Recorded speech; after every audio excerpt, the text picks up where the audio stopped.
ഞങ്ങൾക്ക് 5 ടിക്കറ്റ് വേണം. എത്ര വെച്ച് വേണം? ഒരു കാര്യം ചെയ്യും, 55 വെച്ചെടുത്തോ. വേഗാട്ടെ, സ്ഥിരം പാർട്ടി വേറെ ഉള്ളതാ.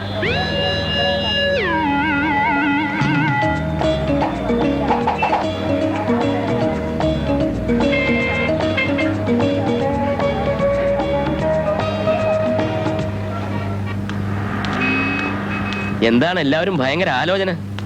കൃഷ്ണകുട്ടി ശൂലം കുത്തിയിട്ടുണ്ടോ? ശൂലോ? ആ, ഈ കാവടിക്ക് കുത്തണതേ.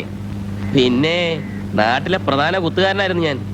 10ാമത്തെ കാവടിക്കൊക്കെ എന്തുമാത്രം നീളമുള്ള ശൂലമെന്നറിയാവോ? ഇത് നല്ല നീളമുള്ളതാ. അപ്പൊ ഇക്കൊല്ലത്തെ കാര്യവും ശരിയായി. ആരെയാണ് കുത്തേണ്ടത്? നിന്നെ കുത്തുന്നത്. എന്നെ? ശൂലം ഞങ്ങളിൽ ഒരാൾ എല്ലാ കൊല്ലവും കുത്താറുള്ളതാ. ഈ പ്രാവശ്യം നീ മതി, പേടിക്കണ്ട, ഞങ്ങൾ നോവാതെ കുത്തിക്കൊള്ളാം. അയ്യോ, ഞാൻ കുത്തി കൊടുക്കുന്ന കാര്യമാണ് പറഞ്ഞത്. കുത്തുന്നതും കുത്തി കൊടുക്കണൊക്കെ ഒന്ന് തന്നെയാണ്. അവസാന നിമിഷം വാക്ക് പറയരുത്. ഇതിപ്പോ വേറെ ആളെ അന്വേഷിക്കാൻ പറ്റൂല. അല്ല, ഞാൻ പറയുന്നത് ഒന്നും പറയണ്ട, ഒന്നും പറയണ്ട, ഒന്നും പറയണ്ട.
കൃഷ്ണൻകുട്ടി, പിന്നെ ഞാൻ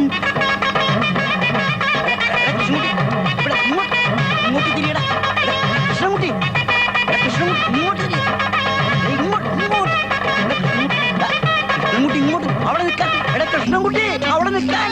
എന്റെ പൊന്നു കൃഷ്ണൻകുട്ടി അവിടെ നിൽക്ക്. എടാ എന്റെ ബാങ്കിലെ പണി പോയടാ. കൃഷ്ണൻകുട്ടി അവിടെ നിൽക്ക്.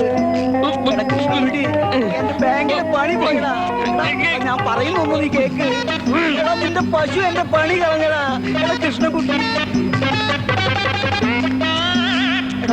ഞാൻ വഴിയാതാറായടാ.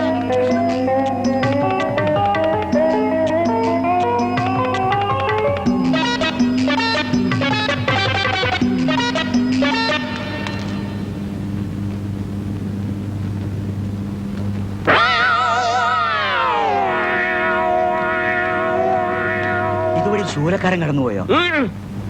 ഇവനിത് എവിടെ പോയി കിടക്ക? ഇതും ഒരു ശൂലമാണല്ലോ. അയ്യോ കൃഷ്ണൻകുട്ടി,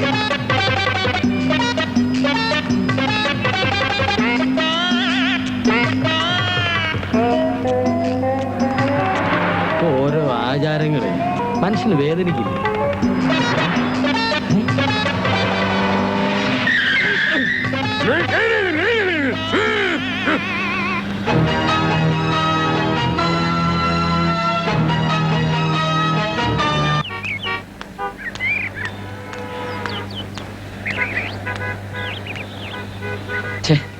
ഇതെവിടെ ചെന്ന് കണ്ടുപിടിക്കാനാ?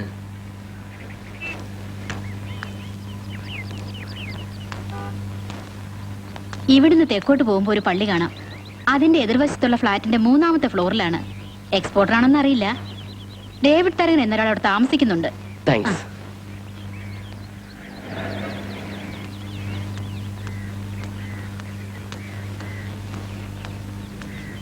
ഇവിടെന്താ ഷൂട്ടിംഗ് ആണോ? ഷൂട്ടിംഗ് ഒന്നല്ല, ഒരാളെ യാത്ര അയക്കാൻ വന്നതാ. പെട്ടെന്ന് വിസ കിട്ടി. വിസയോ? വിസയുടെ പ്രശ്നത്തിനായി ഞാൻ ഡേവിഡ് തരകനെ കാണാൻ വേണ്ടി വന്നിരിക്കുക. തരകനെ കാണാൻ പറ്റുമെന്ന് തോന്നുന്നില്ല. അയ്യോ, അങ്ങനെ പറയരുത്. ഞാൻ തരകന്റെ വളരെ വേണ്ടപ്പെട്ട ആളാണ്. നിങ്ങൾ ഇതിനു മുമ്പ് ഇവിടെ കണ്ടിട്ടില്ലല്ലോ. ഞാൻ സാധാരണ രാത്രിയിലാണ് വരുന്നത്. ഇന്നലെ രാത്രിയിൽ ഞാൻ ഇവിടെ നിന്നല്ലേ പോയത്. ഞങ്ങൾ രണ്ടുപേരോട് ചേർന്ന് ഒരു ഫുൾ ബോട്ടിൽ അടിച്ച് പിരുത്ത്. 2 എണ്ണം അടിച്ചു കഴിഞ്ഞാൽ ഭയങ്കര ഉടക്കാണ് പുള്ളി. ഇന്നലെ രാത്രിയിൽ എന്തൊരു ഉടക്കായിരുന്നു. തരകനെ കാണാൻ എന്നെ അനുവദിച്ചേ പറ്റൂ. ഞങ്ങൾ തമ്മിൽ ചില പ്രശ്നങ്ങളുണ്ട്. Sir, thank you. ഒരു പേഴ്സൺ കിട്ടിയിട്ടുണ്ട് സാർ. എവിടെന്നാ? ഈ ലൈറ്ററും ബെഡ്സുമാണ് സാർ ശവത്തിനടുത്ത് നിന്ന് കിട്ടിയത്. തൊണ്ടി എടുത്തിട്ടാണോ സീർട്ട് എത്തിക്കാൻ തരുന്നത്? സാർ ഓ സാർ ഇന്നലെ രാത്രി ഇവിടെ ഉണ്ടായിരുന്ന ഒരാൾ താഴെ വന്നിട്ട് സാർ. പിടിക്കവനെ. സെബാസ്റ്റ്യ സാർ. എണ്ണാൻ തയ്യാറായിക്കോ? 1 2 3 4 ഇപ്പോഴല്ലോ. ശരി സാർ. അങ്ങോട്ട് കേറടോ. കേറോ അങ്ങോട്ട്. സാർ ഈ ഡേവിഡ് തരകൻ. നീയോ? അന്ന് പോക്കറ്റടി, ഇന്ന് കൊലപാതകം. സെബാസ്റ്റ്യ എനിക്കൊരു പ്രമോഷൻ.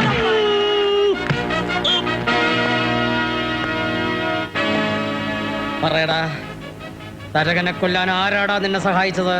ഞാനല്ല കൊന്നത്. പിന്നെ ഞാനാന്നോടാ കൊന്നത്? നീ അല്ലല്ലേ? അല്ല. സെബാസ്റ്റ്യ എണ്ണിക്കോ.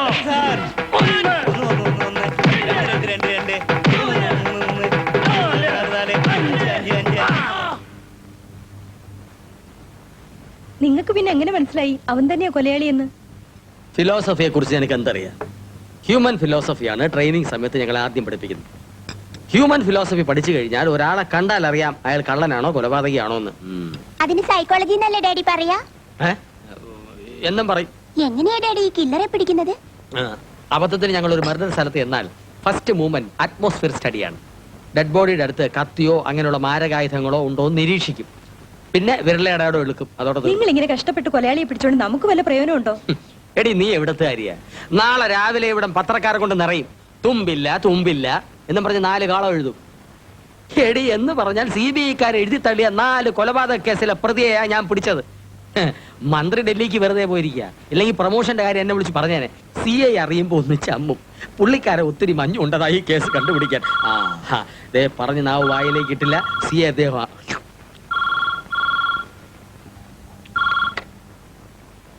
ഹലോ. അതെ സാർ. വായിലുള്ള താരാദ്യം വിഴുങ്ങടോ. വിഴുങ്ങി സാർ. ആ പ്രതി എവിടെയോ? കസ്റ്റഡിയിലുണ്ട് സാർ. ആരുടെ കാര്യം താരി പറയുന്നത്? കൊലയാളിയുടെ കാര്യം മിസ്റ്റർ കൃഷ്ണൻകുട്ടി 4 പേരെ അവൻ തന്നെ കൊന്നു സമ്മതിപ്പിച്ചു സാർ. യഥാർത്ഥ പ്രതിയെ പോണ്ടിച്ചേരി വെച്ച് തമിഴ്നാട് പോലീസ് അറസ്റ്റ് ചെയ്തു. അപ്പൊ ഈ കൃഷ്ണൻകുട്ടി അവനെ ലോക്കപ്പിൽ നിന്ന് ഹോസ്പിറ്റലിലേക്ക് മാറ്റിയെന്ന് കോൺസ്റ്റബിൾ വിളിച്ചു പറഞ്ഞു. അതറിഞ്ഞിട്ടാ തന്നെ വിളിക്കുന്നേ. വേഗം വല്ല മെഡിക്കൽ കോളേജിലോ വെല്ലൂർക്കോ കൊണ്ടുപോയിക്കോ. അവന്റെ കാറ്റ് പോയാ തന്റെ തൊപ്പി തെറിക്കും. ഞാനിപ്പോ എന്ത് ചെയ്യണം സാർ? ഞാൻ പറഞ്ഞില്ലേ, ഏതെങ്കിലും നല്ല ഹോസ്പിറ്റലിൽ കൊണ്ടുപോയി അഡ്മിറ്റ് ചെയ്യിക്കി. ശരി സാർ. പ്രമോഷന്റെ കാര്യമാണ് കേട്ടോ പറഞ്ഞത്? അല്ല, പിന്നെ പോസ്റ്റ്മോർട്ടത്തിന്റെ. ആരുടെ? എന്റെ. ഇപ്പൊ വെല്ലൂരോട്ട് കെട്ടിയെടുക്കണോടി. നിങ്ങൾ ഇവിടെ നിന്നാ മതി.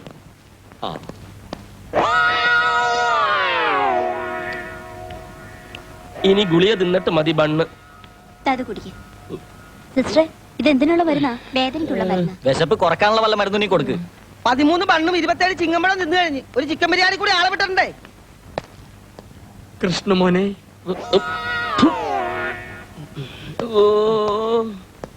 കൃഷ്ണമോനെ, ഇങ്ങനെ ഒരേ കിടപ്പ് കിടന്നാൽ മനസ്സ് മുരടിച്ചു പോകും. എഴുന്നേറ്റേ എഴുന്നേറ്റേ. എങ്ങനെ എഴുന്നേക്കാനാ? ഇവന്റെ അസ്ഥി മുഴുവൻ ഒടിച്ചു നുറുക്കി കളഞ്ഞില്ലേ? ഇനി കിടക്കുന്ന എഴുന്നേക്കുന്നു തോന്നണില്ല. ഒക്കെ സമയദോഷം അല്ല എന്ത് പറയാ. അല്ല പിന്നെ ആ സമയത്ത് കൃഷ്ണമോൻ അവിടെ വരാനും ഞാൻ അവിടെ ചെല്ലാനും എന്നെ കാണാനും. അല്ല ഞാൻ ഓർക്കുകയായിരുന്നു ഞങ്ങൾ തമ്മിൽ എന്തോ മുജ്ജന്മ ബന്ധമുണ്ട്. അല്ല പിന്നെ ഇങ്ങനെ വരുമോ? കൃഷ്ണമോനെ, നീ എത്ര തവണയാ ലോക്കപ്പി വന്നത്? മുൻജന്മ ബന്ധം തന്നെ. കഴിഞ്ഞ ജന്മത്തിൽ ഞാൻ വണ്ടിക്കാളയും സാറ് വണ്ടിക്കാരനുമായിരുന്നു.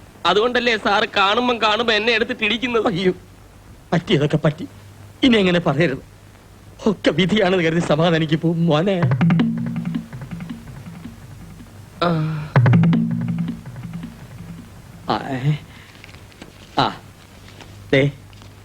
ഇത് വെച്ചോ. എന്നിട്ട് പോയി ചവനപ്രാശമോ അജമാംസ രസായനമോ എന്തെങ്കിലും മേടിച്ച് കഴിക്കുക. ശരീരം ഒന്ന് പുഷ്ടിപ്പെടട്ടെ. സാറേ, 6 മാസം ഈ കിടപ്പ് കിടക്കണമെന്നാ ഡോക്ടർ പറഞ്ഞത്. കഴിഞ്ഞുകൂടാൻ ഒരു ഗതിയുമില്ല. മോനിയെ നല്ലൊരു ജോലി മേടിച്ചു തരുന്നുണ്ട്. എന്ത് ജോലിയായിരിക്കും സാർ ഉദ്ദേശിക്കുന്നത്? വല്ല ദേഹെണ്ണ ഉണ്ടാക്കുന്നതാണോ? ഹേയ്, നല്ല മാന്യതയുള്ള 4 അക്ക ശമ്പളമുള്ള ജോലി. ഇവിടെ ഇവിടെ ഞാൻ ആളുമാറി ഇടിച്ച കാര്യം ആരോടും പറയരുത്.